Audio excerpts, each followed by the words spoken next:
So the other day, a friend and I went to go see the brand new Afraid movie in theaters, and it just came out like 2-3 days ago, and after sitting on it for a couple of days, I think that this movie just kind of missed the mark. Now, was this a terrible movie? No, it wasn't terrible at all. Honestly, I could kind of put it in the okay range. It wasn't too good, it wasn't too bad, it was kind of just okay, and I was able to sit there and watch it and I guess enjoy it for what it was. But overall, compared to any other horror movie I've seen in theaters this year, this probably was my least favorite one. But it is for good reason. I'm not hating on it, I promise. If you want to hear all my thoughts and opinions on this movie, then stick around to the end of this video because today we are going to be talking about Afraid and my opinion on the movie overall. This will be 100% spoiler free, so don't worry, I'm not going to spoil anything if you planned on going to watch this. I just wanted to tell you guys my opinions on everything and give you a general breakdown on what the movie is. So without further ado, go ahead and grab yourself a snack and a drink, sit tight, and let's get into it. Alright, so Afraid is basically just about this family that got this brand new smart system to put into their house, and it's obviously supposed to be like this AI system. They're able to help around with everything in the house, they're able to read to people, generate stuff for people, whatever it is, this system can basically do it. But somewhere along the line, something goes wrong and the system starts to kind of turn evil, and that is the basic premise of like any AI technology movie that we've gotten so far. This is kind of like a watered down version of Megan, except instead of a doll, it's just this little weird crystal ball looking thing that sits on your table. So this one can't dance like Megan did, and that sucks. Alright, so first things first, I don't usually like the whole AI side of things. I think that it's kind of boring,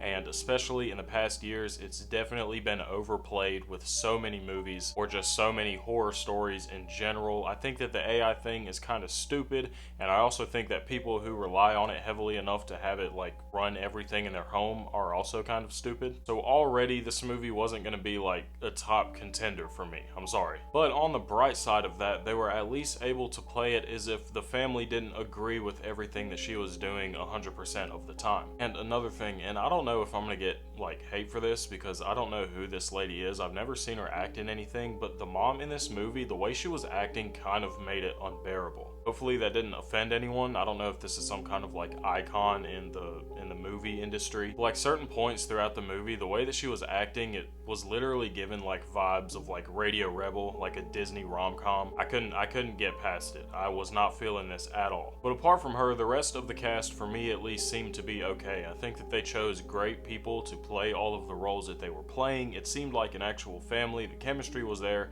Just some of the faces and some of the things the mom was saying, they were making me mad. I couldn't do it. Another thing about Afraid is that it is yet another PG-13 horror movie from Blumhouse, and honestly, I wish that Blumhouse would stop with the PG-13 stuff. I mean, I can understand to a certain extent, like Five Nights at Freddy's, or even I think Megan might have been PG-13, but not every Blumhouse movie that comes out needs to be PG-13. Y'all can ramp it up a little bit. There is a jump scare somewhere along the first like part of the movie. I don't want to tell you exactly where because I don't want to spoil everything, but there is a jump scare that did genuinely get me, and it kind of set the tone for the movie. I thought that the rest of the movie was going to be really creepy and unsettling, but it wasn't. I think that and maybe one other jump scare might have been the only like scary or unsettling parts in this entire movie. And something else in this movie that I noticed is that the plot itself was just really sloppy. It kind of felt like you were everywhere at any given time. Nothing really pieced together and made any kind of sense, because just when you started to understand this one part, they throw this one part that happened like 30 minutes ago back at you without any explanation of how this character got here when they were just right here. It didn't make sense. Then we get to the climax of the movie, and usually, you know, this is the part of the movie where everything starts piecing together. You get 100% behind it. You're so interested. This did not happen. The climax of the movie felt like something that could have happened at any point in the movie. It was so boring, it didn't make any sense again. And while I'm talking about it, I just realized another thing. While I'm watching the trailers for this movie before I go and see it, it kind of makes it look like the AI is going to be going after the mom and taking over the mom's job and trying to control this family herself. That's also just not what happens. The whole thing was kind of just sloppy and misleading.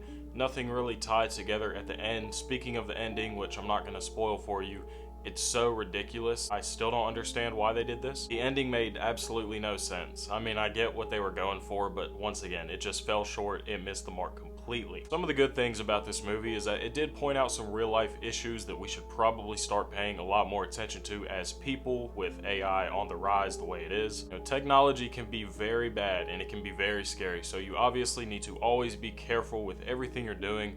Especially if you have like kids using technology, you need to be sure that you're monitoring them, making sure they're doing the right thing as well. There's a couple times where the AI is doing like not so family friendly things and they're just telling the kids, don't tell your parents. That's something that can happen in real life. So if you're ever a parent with a child, make sure you are paying attention to that, especially with how AI is nowadays. So apart from some of the bad parts in this movie, it did bring forth some messages that we should all clearly pay attention to and make sure that we are paying attention to going forward. And for the past couple of years, I've been saying that Blumhouse movies are kind of always hit or miss. You're either going to get a really good one or you're going to get a bad one. There's like no in between. But then I saw this movie and it is just okay. It's not bad, it's not good, it's definitely in the middle for me. Like I said earlier in the video, I really wish that Blumhouse would just go back to a lot of the scary things and kind of step away from the PG-13 stuff for just a little bit. Luckily, this movie wasn't too long. I think it was like an hour and 20 something minutes, so I didn't feel like I needed to just get up and leave halfway through. So that was another redeeming quality. The fact that it wasn't too long, they didn't overdo anything, they just kind of didn't do enough in certain aspects. The beginning was good,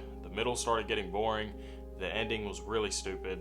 It didn't really piece together for me. All in all, if I had to give this movie a number rating out of 10, I'd probably go with like a 6. Like I said, it wasn't too good, it wasn't too bad, it was just in the middle somewhere, so I'd go with a 5 or a 6. Would I ever watch it again? Probably not. Would I watch a sequel? No. Like I said, I don't really like the AI technology side of horror, and overall I kind of think the movie was just stupid and it was pointless. But if you like AI, or if you're just a younger person who wants to go and watch a movie that they're calling scary, then I guess Afraid would be for you. It wasn't for me. I don't think it was for my friend either, I'll have to ask him. But that is the overall review of Afraid. If you guys have seen the movie, then let me know down in the comments what you thought about it. Did you like it? Did you not like it? Would you ever watch a sequel if they were to produce a second Afraid? Let me know all of that in the comments down below. If you enjoyed this video, I would like to ask you guys to leave a thumbs up and subscribe to the channel. Not only does it help me out tremendously, but it keeps me motivated to post these videos for you guys literally daily. And if you're going to subscribe to the channel, you might as well click that notification bell as well, because it is literally right there. My name is Haydxn. It was a pleasure having you here on the channel, and I cannot wait to see you guys in the next video. Peace!